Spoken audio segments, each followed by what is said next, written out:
Reka twongere kubaha ikaze kandi twifurize kugubwa neza inshuti bakunzi ba KG Pro TV n'amakuru y'imikino agezweho hano iwacu mu Rwanda. Twuse cyane nta mwanya wo gutinda uhari n'amakuru yacu y'imikino tugiye gutangirira muri ekipe y'ingabo z'igihugu ariyo ekipe ya APR Football Club. Iyi ekipe rero harimo byinshi bigiye bitandukanye tugomba kugenda tugarukaho ndetse tukaza kuba tubabwira ngo bimeze bite. Twuse cyane turaza kukubwira ko umuyobozi wa ekipe ya APR Football Club rwose yahize kwitwara neza mu mikino mpuzamahanga ngo kuko shampiyona yo bizeye kuyitwara. Ese yaje kubitangaza bigenze bite? Tugiye kubagarukira ndetse n'ari makuru ariho kugenda avugwa muri ekipe y'ingabo z'igihugu tuze kuba tubasesengurira buri kimwe tubibavira imuzi n'imuzingo. Ariko hagati aho ngaho hari umunyarwanda witwa Mutsinzi Ange ndetse ubu ngubu wamaze kwerekeza muri ekipe yitwa Zira FK mu cyiciro cya mbere hariya muri Azerbaijan.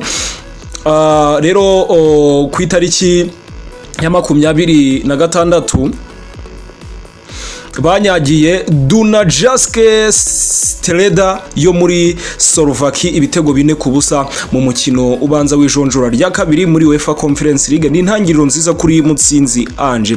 Rero uyaherukaga gusezererwa muri ekipe ya Football Club Sheriff yo muri Moldova muri UEFA Europa League. Yahise nyine iyi ekipe uyaherukaga gusezererwa na FC Sheriff yo muri Moldova muri UEFA Europa League. Yahise ijya gushaka itike yo kuzajya mu matsinda ya UEFA Conference League. Ni mwijoro rero ryabanjirije irya tariki ya 26 nibwo Zira FK yatangiriye urugendo rw'ijonjora rya kabiri aho yanyagiye FT Dek 1904 Dunajiska Streda yo muri Slovakia inyagira ibitego 4-0. Iryo ni izina ryose rya ekipe maze kukubwira niyo mibare yose nkubwiye haruguru. Mutsinzi Ange rero akaba yari yabanje mu kibuga ndetse akina iminota yose 90. Umukino wo kwishyura rero ukamubwira ko uteganyijwe ku ya mbere Kanama 2024 mu gihe yakomeza yahita ikina icyiciro cya gatatu ari nacyo cya nyuma yaharenga igahita ijya mu itsinda ya UEFA Conference League. Mutsinzi Ange mu ntangiriro za Nyakanga 2024 yerekeje muri Zira FK ayisinyira imyaka 3 avuye muri FK Girev yo muri Norvege. Reka duhite twerekaza muri ekipe ya APR Football Club ni muri wa mujyo wo kuba-updatinga uko abanyarwanda bari kugenda bitwara mu ma ekipe bariho kugenda bakinira. Reka ntagire nkubwira ko umuyobozi wa ekipe ya APR Football Club yabwiye abakinyi n'abatoza b'iyi ekipe ko bagomba gushyira imbaraga mu kwitwara neza mu marushanwa mpuzamahanga kuko shampiyona y'uyu mwaka yo biteguye kuyitwarwa ni shampiyona 2024 2025. Reka nkubwire ko ibingibi chairman wa ekipe y'ingabo z'igihugu yabigarutseho yakira itsinda ryari rihagarariye APR Football Club mu mikino ya Sekafa Kagame Cup. Ni mu ijambo yagejeje ku bakinyi n'abatoza Colonel Richard Karasira yasabye kuzigaragaza mu mikino mpuzamahanga ibitegereje nyine ngo kuzitwara neza ngo mu mikino mpuzamahanga ibategereje kugira ngo bakomeze kuzamura izina rya ekipe ya APR Football Club. Ngiye kuvuga uko yabivuze hari bike mu byo twagaragaje gukotinga mu byo yatangaje. Yagize ati nibyo mwakoze neza mu mikino ya Sekafa nyuma yo kwitegura igihe gito kuri ubu hari imikino idutegereje imbere uhereye ku wa Gicuti tuzakina na Simba Sport Club kandi tugomba gutsinda. Nyuma tuzahura na Police Football Club mu mukino wa Super Cup ubundi dukine na Azamu nanone turi muri Tanzania. Tubategerejeho kuzitwara neza mu mikino mpuzamahanga. Iyi ekipe ya APR Football Club reka nkubwire ko imaze kwegukana ibikombe bya shampiyona 5 biheruka harimo 2 yatwaye idatsinzwe umukino n'uyu numwe harimo n'igikombe nyine cya sezo isize ya 2023 2024.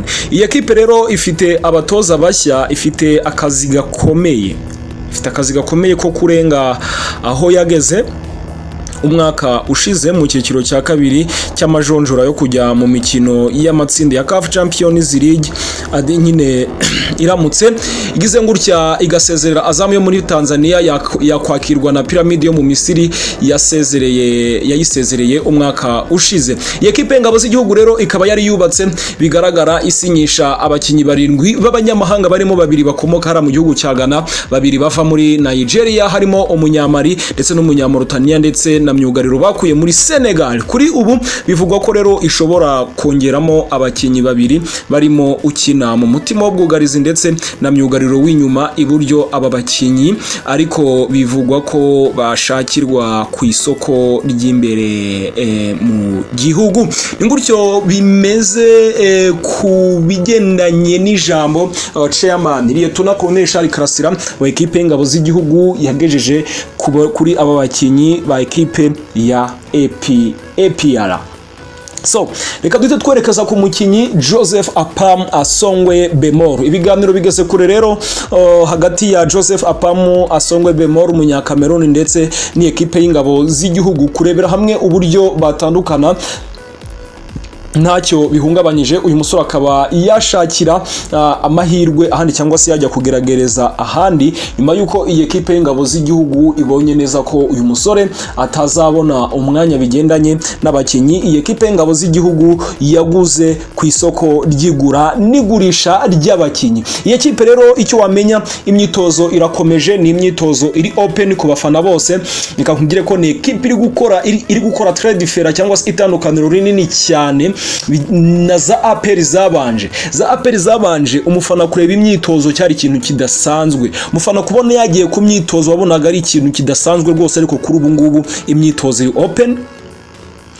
Umufana wa APR wese ushaka kujya kureba imyitozo amarembo arafunguye akajya kurebera imyitozo kabisa, akaza kuba amenya ngo byifashe bite, ese imyitozo ihagaze ite, ese abatoza Darikonovic ariho kuba akoresha imyitozo imeze ite. Ni imyitozo iri open kabisa. Izo ni za update tuba tuguhaye. Nimba umukunzi wa APR erekeza Ishyorongi mu masaha y'imyitozo, mu masaha y'umugoroba uraza kugenda ubona imyitozo. Na ekipe iri kugaragaza koroshya ikintu cya communication cyangwa se communication, uburyo amakuru agira mu bafana, uburyo itangazamakuru ribona amakuru yo muri ekipe ya APR. Wasanga biguranye ariko amakuru akanga kamenyekana. Murabyibuka ku bwa Adili yashoguranyaga n'itangazamakuru, ariko buno Lieutenant Richard